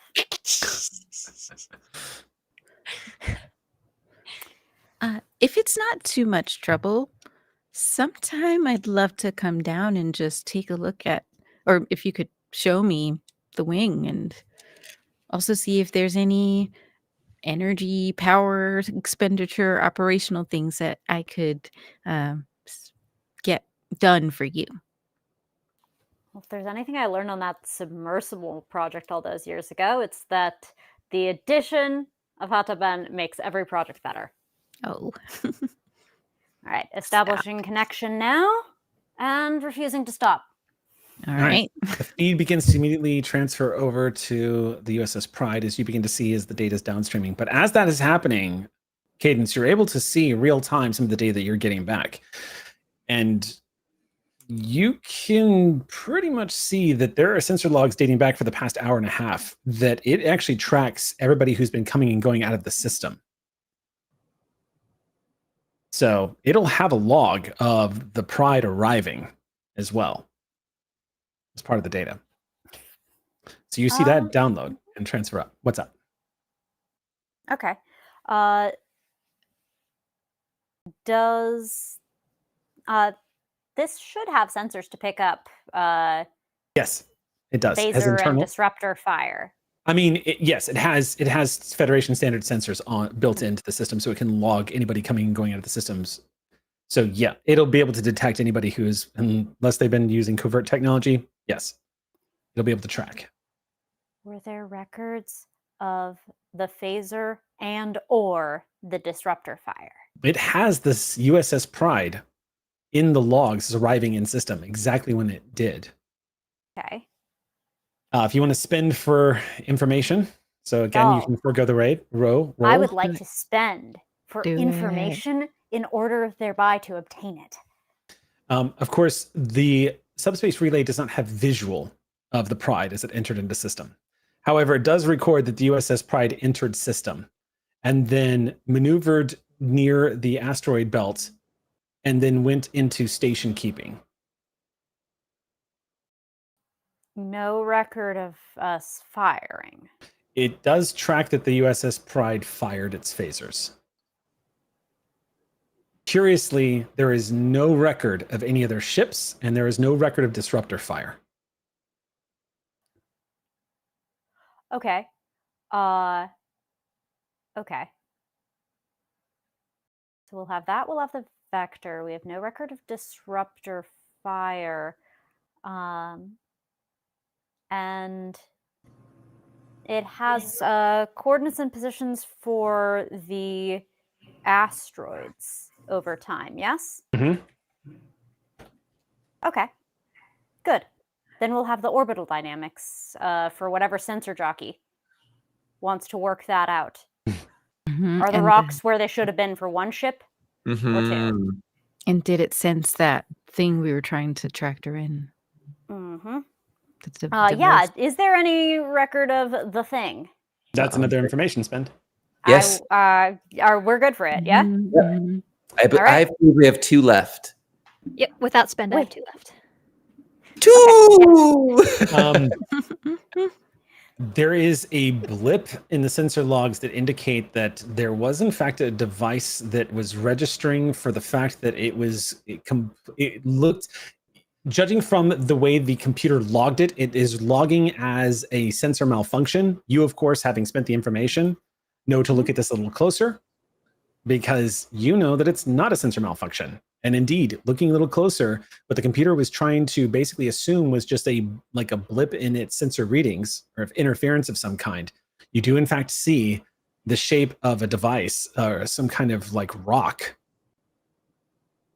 near where the Pride came into system. And the Pride moved near it, which tracks with everything that happened. The Pride opened fire with phasers, and then it loses track of where that hole is. It just isn't there anymore. Sensors look like they've restored completely and are scanning everything just fine. All right, Commander Ben, I will leave the orbital dynamics calculations to whatever nerd you have in the science station, but I would like to go on over to where that blip ought to have been and just keep hunting. All right. May I command that you bring 2 or more additional fighters with you? We scared of blips now, sir? Yes. Yes. Fair. Copy that. I'll pop some of our baby birds into some ships with phasers and get some backup. Thank you. All right. We'll be standing by, and we'll also be analyzing this data. All right, Griffin 1 out. As that is happening, down in a Jeffries tube, the two of you crawl a good 80 feet down this Jeffries tube until you reach one of the ends of the junction points where you see, indeed, the paneling here looks like it belongs on a different class of starship. You see, to your astonishment, the Federation chevron looks like it's from a previous incarnation of uniform code. Holy smoke. Predates the Galaxy class era and looks like it's more from the Enterprise C era. You can see that it looks like it has sort of the monster maroon logo on it as you move over to it. It says panel junction 43C deck 14. You move over to it, and the moment the two of you move over to it, the panel is warm, which is already a sign of not good. But as soon as you move over to it, you can feel heat radiating off of it. Ah, geez, this is definitely not good. And I'll start using the tricorder. I'll like muscle it towards the front of me and start scanning. Start scanning. All right. Make a quick roll here. Yes. So then this is going to be control engineering for sure. Okay. I'm going to use cautious engineering to add a die. Okay. The difficulty is 3. 3. Yeah. Ooh, can I give an assist in any way? Yes, you can scan with your tricorder as well. Okay. But you would have to just do it differently. What are you doing specifically to help out here? Well, how are you taking your role? So this was control engineering or reason control engineering. Control engineering. So he's going to be using the tricorder, but also feeling along the panel specifically for like the area that is like cooler than the others, working with a tactile sense. Okay, cool. Yes. Then I'm gonna do a reason engineering and try to use my existing knowledge of this specific ship and also Excelsior classes Nice. as a grander thing that she knows a lot about to try to like knowing what should be here and like why it might be reacting this way. Okay. I can see Tech like feeling along one of the seams, and then your hand comes along and just sort of guides his like a little to the left. Little left, yeah. Am I doing a full separate roll or is this an assist 1 die roll? This is an assist die roll. Assist die roll. Awesome. So the difficulty is 3, and go ahead and make your check. Cool. Ooh, 2 crits and a success. So I have 2, 4, 5 total on my roll, plus Plus a an 6. additional one from me. 6 total. And because this was about Excelsior, you technically get a. Actually, I don't know if I'm assisting if that also counts, but floating bonus if. I think it does. allow it. Mhm. Sure. Well, it's a couple. Did that? How's that 3 difficulty feel? Yeah, 3 difficulty. We're back right. up. To So 5 momentum. you start running the scan on this panel, and what was registering is an anomaly on the sensors up close with a more detailed scan, literally only inches away from the panel itself as you're running the scan. Some very, very unusual readings come back. Something you've never seen before, Tech.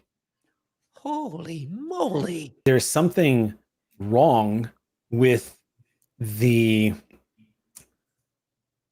atomic makeup of the panel itself.